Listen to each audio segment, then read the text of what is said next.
నిజమే.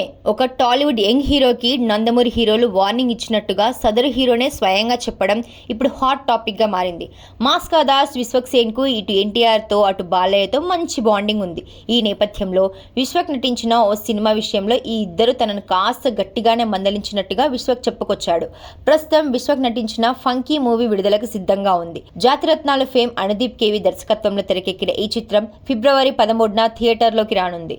ఈ సినిమా ప్రమోషన్స్లో భాగంగా విశ్వక్సేన్ ఒక ఇంట్రెస్టింగ్ విషయాన్ని వెల్లడించాడు. లైలా సినిమాలో తాను అమ్మాయిగా నటించడంపై బాలకృష్ణ, ఎన్టీఆర్ అసంతృప్తి వ్యక్తం చేశారని తెలిపాడు. లైలా సినిమా చూసిన తర్వాత ఎన్టీఆర్, బాలయ్య పిలిచి ఎప్పటికీ ఇలాంటి ప్రయోగాలు చేయకు అని చెప్పారు. ఇద్దరు నాకు కొంచెం గట్టిగానే వార్నింగ్ ఇచ్చారని విశ్వక్ పేర్కొన్నారు. నిజానికి కొత్త కొత్త కథలను ఎంచుకోవడంలో విశ్వక్సేన్ ఎప్పుడు ముందు వరుసలో ఉంటాడు. ఈ క్రమంలోనే గత ఏడాది లైలా అనే చిత్రంలో ఏకంగా అమ్మాయి వేషం వేసి అందరినీ ఆశ్చర్యపరిచాడు. కానీ చిత్రం బాక్సాఫీస్ వద్ద ఆశించిన ఫలితాన్ని ఇవ్వలేదు.